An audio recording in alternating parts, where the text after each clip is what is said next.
Malala Yousafzai është një vajzë e thjeshtë nga Lukina Swat në Pakistan. Por në zemrën e saj jetonte një guxim i jashtëzakonshëm. Ajo e donte shkollën.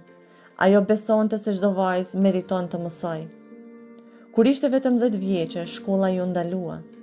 Zëri i frikës u përhap në çdo shtëpi. Por zëri i Malalës u bë më i fortë. Ajo nuk heshte, ajo filloi të shkruante. Tregoi botës frikrat e saj, ëndrat e saj, dhimbjen e saj.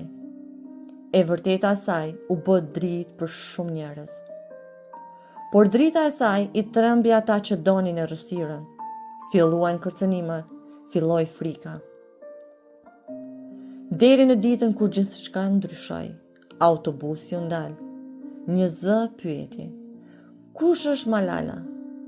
Një moment, një heshtje, një plagë.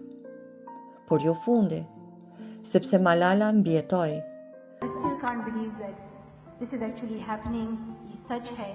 मैंने पिछले 5 सालों में हमेशा से यही ख्वाब देखा है कि मैं अपने मुल्क में कदम रख सकूं. और हमेशा ही जब कभी जहाज़ में होती हूँ, कभी गाड़ी में होती हूँ, and I see the cities of London, New York, तो कहती थी कि बस इमेजिन करो कि ये पाकिस्तान है. इमेजिन करो कि तुम इस्लामाबाद में ड्राइव कर रही हो. इमेजिन करो कि ये कराची है. And it was never true.